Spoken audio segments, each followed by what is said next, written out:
नमस्कार मित्रांनो, प्रेमाची गोष्ट ह्या मालिकेच्या आजच्या भागामध्ये आपण पाहणार आहोत.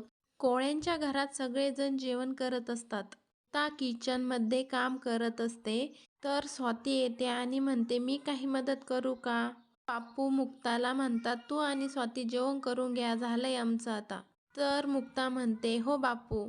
तर कोमल म्हणते, अगं मुक्ता वहिनी, मी म्हटले होते मी थांबते तुझ्यासाठी. कोमलचा भाऊ म्हणतो, तू तर सारी भुकट, तू काय थांबतेस मुक्ता वहिनीसाठी? तर त्या दोघांचे भांडणं होतात. तर इंद्रा म्हणते, तुम्ही काय कुत्र्या मांजरांसारखे ह्या भांडतात? तर मुक्ता म्हणते, हो मम्मी बरोबर बोलते. आणि मुक्ता खीर घेऊन येते आणि सर्वांना म्हणते, घ्या आता गोड गोड खीर खीर खा. सगळेजण खीर तोंडात घालतात आणि आश्चर्याने बघतात. तर इंद्रा लगेच म्हणते, मला वाटलंच होतं हिने काहीतरी गडबड केली असेल. इंद्राचा लहाना मुलगा म्हणतो की अगं मम्मी तसं नाही, आजपर्यंत मी अशी खीर कधी खाल्लीच नाही, खूप छान झाली आहे.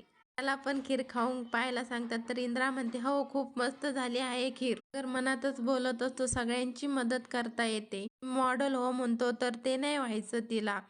ती सागरकडे बघते आणि सागरला म्हणते, अरे भाई तू पण खा की खीर, खूप मस्त झाली आहे. लगेच मुक्ताला टोमणा मारतो. त्या सागरकडे डोळे बारीक करून बघते. बापू म्हणतात, खीर मस्त झाली आहे सुनबाई, त्याच्याकडे लक्ष देऊ नकोस. माहिती आहे ना त्याची काट्यासारखी जीभ आहे. त्या म्हणते, हो बापू मला माहिती आहे. मुक्ता देखील सागरला टोमणा मारते. बापू म्हणतात, बस झालं आता, घ्या जेवण करून. त्या दिवशी सकाळी मुक्ता देवपूजा करत असते आणि सागर इडली सांबरचं ताट करून आणतो. देवपूजा करत असताना सागर मुक्ताशी बोलण्याचा प्रयत्न करतो, पण मुक्ता बोलत नाही. सागरला मिहिरचा फोन येतो. मिहिर म्हणतो, दादूस आपल्याला मॉडेल भेटली आहे. तर सागर म्हणतो, काय खरंच? मिहिरला म्हणतो, सावनीपेक्षा पण सुंदर आहे ना? मिहिर म्हणतो, हो, माझ्यावर विश्वास ठेव तू. इथे मी तिला इथेच बोलावलं आहे. सागर म्हणतो, ओके ओके. तर मुक्ता देवपूजा करून सागरपाशी येते आणि सागरला म्हणते, बोला आता काय म्हणता? तर सागर म्हणतो, पेंटिस म्हणूनच ठीक आहात.